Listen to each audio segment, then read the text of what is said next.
Hey everybody, welcome to Crackback Tuesday, number 119 on the Mana League. I'm Jonna as always, and we've got some more Hour of Devastation to crack open. We have, I believe, only 3 more weeks of this before we'll be into Ixalan spoilers, and then packs of Ixalan and Amonkhet block will be far behind us, but let's crack this open, see what's in it, and see what we would take pack one, pick one if this was a draft.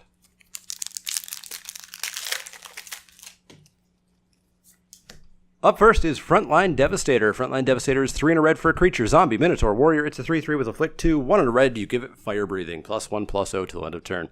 It's fine. It's not amazing. I play them when I have them in red decks, but I don't go to my way. Certainly never a first pick.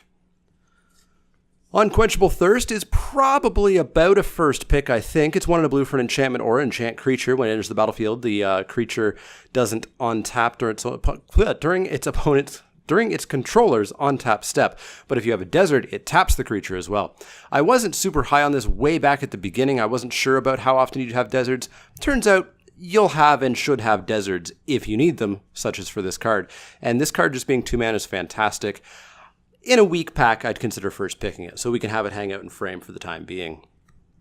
Solitary Camel is 2 and a white for a creature camel. It's a 3/2, and it's got lifelink if you control a desert or if there's one in your graveyard. I love Solitary Camel. Some of my favorite decks, some of my best decks in this format have had camels in them. Just a really good card. 3/2 lifelink for 3 is real good, and it's not too hard to turn that on. You do need to make sure you're prioritizing deserts, but I love me a Solitary Camel. Nowhere near a first pick, however. I'm looking for that much more mid-pack. Marauding Bone Slasher is 2 and a black for a creature zombie minotaur. It's a 3/3, and it can't block unless you have another zombie on the battlefield. This is fine. Black, unfortunately, hasn't been doing too great. It doesn't quite work out the way you always want it to. But of course, black-white zombies can do a lot of good work, and this goes perfectly in there. But this is a mid-pack pick at the absolute earliest, and a cut a lot of the time. Bitterbow Sharpshooters is 4 and a green for a creature Jackal Archer. It's a 4/4 with Vigilance and Reach. Just a totally fine card. It's totally fine 5-drop in your sort of blue-green ramp decks on the way to something maybe a little bit bigger. This is just perfectly costed for a common creature. I like it quite a bit. I would hopefully never first pick it. We had Solitary Camel. We've also got Wretched Camel. It's 1 and a black for a creature zombie camel. It's a 2/1, and when it dies, if you control a desert or if there's one in your graveyard, your opponent... target player, you could choose yourself, discards a card. Just as fine as the Solitary Camel. I like it quite a bit. I like the Solitary Camel slightly more, but this one has added synergy of being a zombie. Still, not a first pick. Nowhere near. Defiant Kenra is also nowhere near a first pick. 1 and a red for a creature Jackal Warrior to 2/2. That's all. If you desperately need a creature, here you go. And if you don't touch it. But you pick this way late. Way late in the pack. Jiru's Renunciation is 1 and a white for an instant. Tap up to 2 target creatures, cycling for a single white mana. I don't play this card. I never really play the white tap cards that just simply tap creatures. They would need to be super cheap and tap a bunch of creatures for me to actually play them, and this is nowhere near. The cycling doesn't really save it. I don't play this card. I certainly don't pick it first at all. Cunning Survivor is up next. Cunning Survivor is 1 and a blue for a creature human warrior at common. It's a 1/3. Whenever you cycle or discard a card, it gets +1/+0, and until end of turn, it cannot be blocked. Yes, I've seen these be 11 power. Yes, I've seen the Leave to Chance combo. It only takes 3 different colors, a whole bunch of luck, and a very specific rare to pull off, so it's certainly not in my wheelhouse of legitimate picks. I don't care what the screenshots say.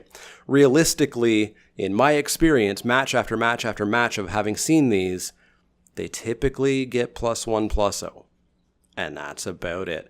And so I just don't really care for it. I know some people are higher on it, but I'm nowhere near it. And I don't even think those people who are high on it would ever first pick it.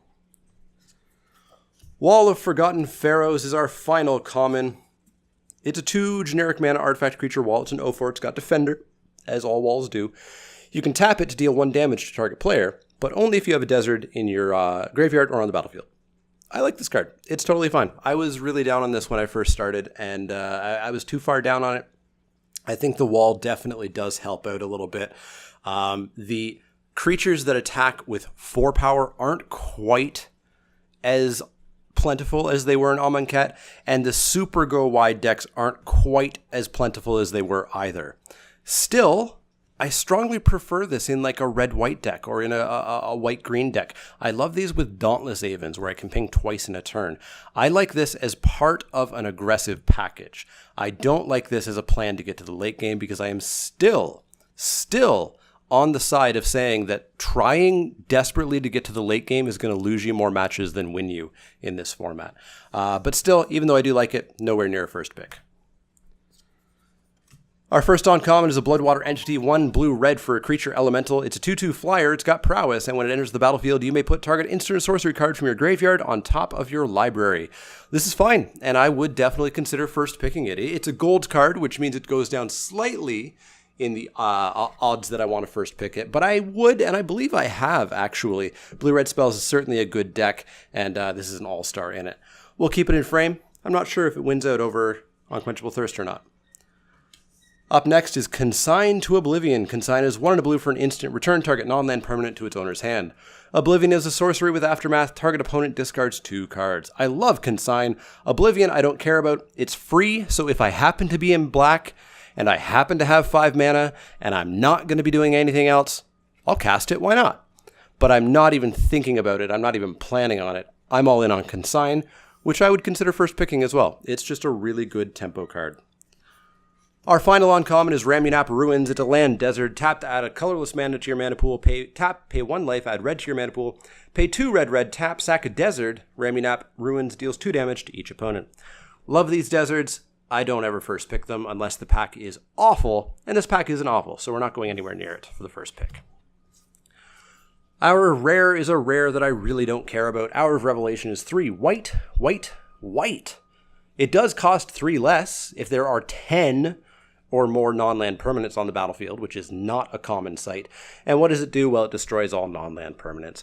I don't like Wraths unless they are cheap. I'm talking 4 mana or less. 6 mana with 3 of it colored, and it's just a symmetrical Wrath effect. I'm out. Sorry. For 6 mana, we have gotten Dune Blast in the past, which was not a symmetrical effect.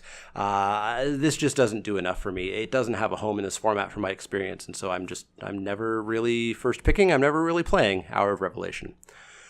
So really it comes down to, do I want a blue bounce spell, do I want blue removal, or do I want blue-red spells matter kind of all-star? And that's honestly a bit of a hard choice. I think if I was at kind of FNM level, I would probably do the Force of Bloodwater.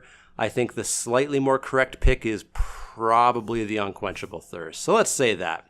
Let me know what you would have taken in the comments down below. Do you actually like Hour of Revelation? Would you have taken the Bloodwater Entity? Let me know. As always, if you have any questions, comments, or suggestions, you can find me on Twitter at TheManaLeak. That's L-E-E-K, like the vegetable, not the card. You can also find me at Facebook.com/TheManaLeak, Twitch.tv/TheManaLeak, and Patreon.com/TheManaLeak, where you can help this channel grow. I might actually be looking into doing sponsored Crack-A-Packs where you guys get the cards from the pack. We'll see about that. But regardless, if you donate at all, whenever you hit $60 over the lifetime of your entire donation, you get one of these ManaLeak playmats sent out to you. I think we're up to like 8 of them out in the wild now, with more going out next month.